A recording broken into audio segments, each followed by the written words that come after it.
Bonjour à tous et bienvenue sur la Z Kitchen dans ce nouveau concept d'émission qui s'appelle Is4M, un nouveau format où je vais tester pour vous des jeux vidéo.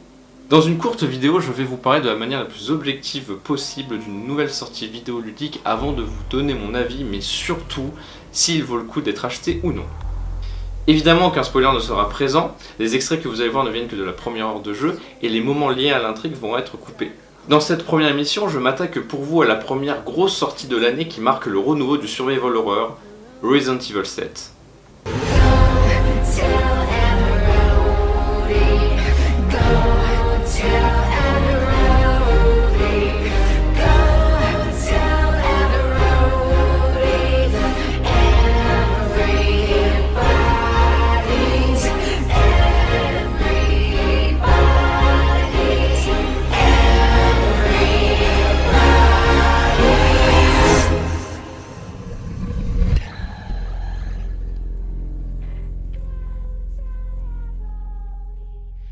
Resident Evil 7 est sorti le 24 janvier 2017 sur PC, Xbox One et PS4 avec un mode VR. Il est édité et développé par Capcom. Nous incarnons Ethan Winters, qui reçoit un message de sa femme, Mia, disparue depuis 3 ans, lui demandant de la rejoindre dans la ferme des Baker. Une fois sur place, il se fait capturer par la dite famille et va tout faire pour s'en sortir avec sa femme. Partant de cette intrigue relativement simpliste qui nous rappelle Silent Hill 2, le jeu s'est tiré son épingle du jeu en proposant une narration riche qui crée une ambiance de tension constante, amplifiée par différentes cassettes trouvables dans le jeu qui nous mêlent à plusieurs sous-intrigues. En parlant d'ambiance, l'ambiance visuelle, grandement inspirée par Massacre à la tronçonneuse, prend le parti pour des couleurs fades dans les grands environnements légèrement labyrinthiques de la vieille ferme des Baker, unique lieu de l'intrigue que le joueur va découvrir au fur et à mesure pour son plus grand plaisir. L'ambiance sonore reste simple mais diaboliquement efficace pour constamment oppresser le joueur dans cet environnement qui lui est étranger.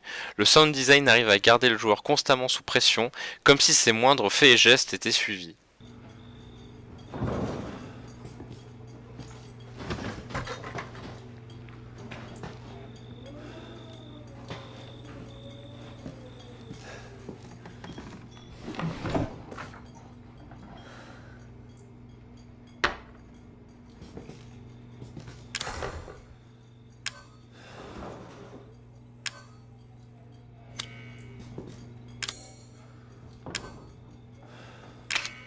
Le gameplay est une refonte moderne du premier Resident Evil, avec une dose de première personne.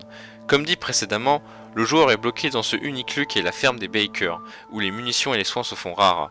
A l'inverse, de nombreuses menaces vont venir lui barrer la route dans cet environnement, préconisant les allers-retours pour découvrir de plus en plus d'éléments au fur et à mesure que l'intrigue évolue. En plus de ça, Ethan a un inventaire limité.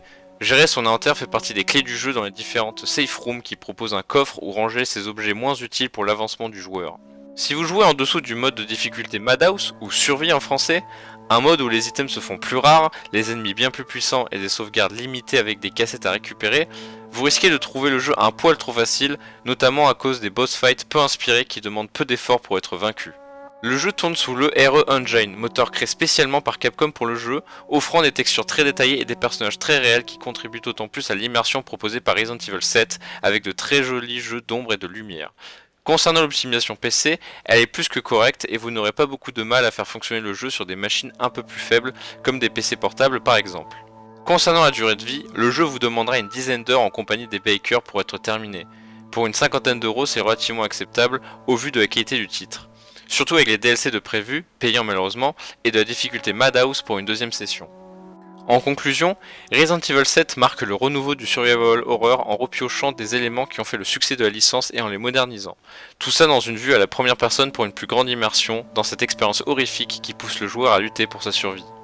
Et voilà, c'est tout pour ce grand jeu qui est Resident Evil 7. On peut dire que l'année commence vachement fort pour ce qui est pour moi une petite pépite du survival horror. J'espère que ce test vous a plu, je vous invite à vous abonner à la chaîne pour suivre de nouveaux tests et le reste du contenu qu'on vous propose avec Zelle. Sur ce, je vous souhaite une excellente journée avec les Bakers et à la prochaine.